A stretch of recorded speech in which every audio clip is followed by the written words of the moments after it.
iPhone first generation rear panel replacement. Insert a SIM card eject tool, a paper clip into the hole next to the headphone jack. Press down on the paper clip until the SIM card tray pops out. Grasp the SIM card tray and slide it out of the iPhone. This image shows the two tabs and two catches located on the underside of the antenna cover.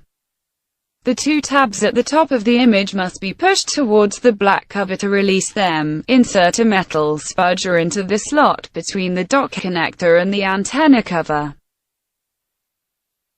Gently pry up near the two tabs to create a small gap between the antenna cover and the silver front bezel. Insert an iPod opening tool in the gap between the antenna cover and the front bezel. The wedge of the tool should be pointing towards the antenna cover. Slide the tool around the corner and up until you reach the metal backing. Repeat the same procedure on the other side of the dock connector. Grasp the antenna cover on either side and slide it up and away from the iPhone. This requires some force. If it does not come free, ensure that the antenna cover is lifted up enough to free the catches. Remove the 3 Phillips No. 00 screws securing the rear panel to the iPhone. Getting the iPhone open is a challenging feat, so don't get discouraged. Take a deep breath and make sure you have plenty of time to get the job done. The small square hole is the location to insert the dental pick in the next step. Insert the pointed end of a heavy-duty spudger into the space between the gray metal bar and the rear panel. Pry the panel up enough until you can get the tip of the iPod opening tool into the seam between the front bezel and rear panel. Remove the rear panel on the side with the buttons. Slide the dental pick completely into the square hole. You may need to wiggle the tool and apply a good amount of force to get it to go all the way. Pry up the rear panel by pulling the dental pick counterclockwise in a quick motion. Apply force perpendicular to the plane of the display assembly.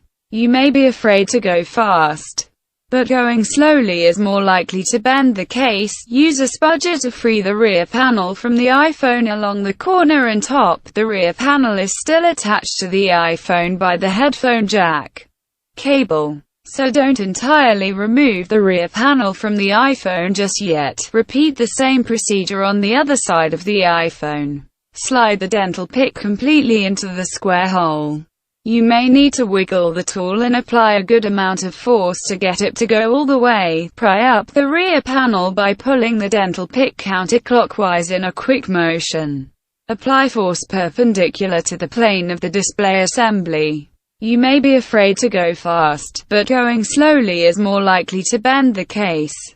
The rear panel is still attached to the iPhone by the headphone jack cable, so don't entirely remove the rear panel from the iPhone just yet. Make sure the phone is off before disconnecting the headphone jack cable. Use a spudger to disconnect the headphone jack cable from the logic board. Remove the 2 Phillips No. 00 screws securing the on/off switch to the rear panel. 2 Phillips No. 00 screws securing the vibrator to the rear panel. 1 larger head and longer Phillips No. 00 screw securing the headphone jack to the rear panel. Grasp the metal screw plate attached to the on/off switch and lift slightly up and away from the rear panel.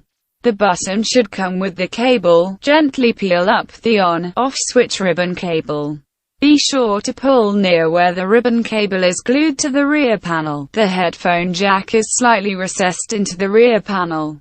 First slide the headphone jack away from its housing and then lift it up slightly, only 1/4 inch or 1/2 centimeter, so that it is no longer in the rear panel. Grasp the headphone jack at the tip and gently lift up, pulling the vibrator out of the rear panel. Remove the 2 Phillips No. 00 screws securing the silent ring switch to the rear panel. Pry off the metal backing with the screw holes and save for securing the Replacement switch. Grasp the silent ring switch and lift it up to reveal the screw beneath. Remove the 3 Phillips number 00 screws securing the volume switch to the rear panel. Lift the headphone jack assembly out of the rear panel. Rear panel remains.